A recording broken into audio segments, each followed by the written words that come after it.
IPS തലപ്പത്തെ അഴിച്ചുപണിയിലെ അതൃപ്തി പരസ്യമാക്കി ഉദ്യോഗസ്ഥർ. മാറ്റം വേണമെന്നാവശ്യപ്പെട്ട് 2 DIGമാർ സർക്കാരിനെ സമീപിച്ചു. കെ കാർത്തിക്കും ടി നാരായണനുമാണ് അതൃപ്തി അറിയിച്ചത്. കണ്ണൂർ റേഞ്ച് DIGയായി പോകാനാവില്ലെന്ന് നാരായണൻ വ്യക്തമാക്കി. തൃശൂർ റേഞ്ച് DIGയാകാൻ കാർത്തിക്കും അസൗകര്യം അറിയിച്ചിട്ടുണ്ട്. ഉദ്യോഗസ്ഥരുടെ പരാതികൾ പരിഗണിക്കാനാണ് ആഭ്യന്തര വകുപ്പിന്റെ നീക്കം. ഹരിമോഹനുണ്ട് കൂടുതൽ വിവരങ്ങളുമായി. Good morning Hari. IPS തലത്തിൽ സ്ഥലമാറ്റത്തിൽ വലിയ അതൃപ്തി നേരത്തെ റിപ്പോർട്ട് ചെയ്തിരുന്നു. എന്താണ് യഥാർത്ഥത്തിൽ സംഭവിച്ചത്?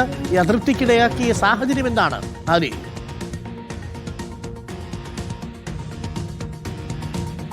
Arun, good morning.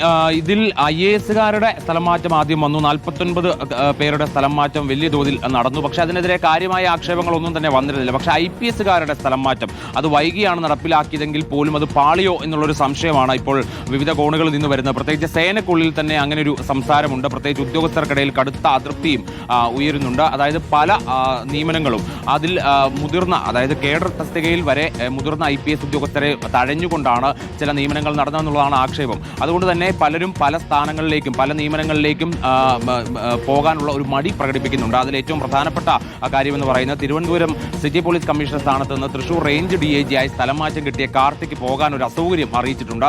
അതേസമയം തന്നെ തൃശൂർ റേഞ്ച് DIGയിൽ നിന്ന് കണ്ണൂർ റേഞ്ച് DIGയായി സ്ഥലം മാറ്റം ലഭിച്ച നാരായണനും ടി നാരായണനും പോകാൻ അസൗകര്യം അറിയിച്ചിട്ടുണ്ട്. ഈ രണ്ടുപേരും സർക്കാരിനെ ഇക്കാര്യം അറിയിച്ചു. സർക്കാർ ഇക്കാര്യം വിശദമായി പരിശോധിക്കുകയാണ്. ഒരുപക്ഷെ അവരുടെ സൗകര്യപ്രകാരം തിരുവനന്തപുരത്ത് തന്നെ കാർത്തിക്കിനും തൃശൂർ തന്നെ നാരായണനും വേണ്ട സൗകര്യം ചെയ്തു കൊടുക്കാനുള്ള സാധ്യത തന്നെയാണ് കാണുന്നത്. അതായത് DGP നൽകുന്ന ഒരു ശുപാർശയിൽ ചില ഉദ്യോഗസ്ഥരുടെ പേരുകൾ ഉണ്ടാവാറുണ്ട്. പക്ഷേ ഇത്തവണ DGP നൽകിയ ശുപാർശയിലെ എല്ലാ പേരുകളും പരിഗണിക്കപ്പെട്ടിട്ടില്ല.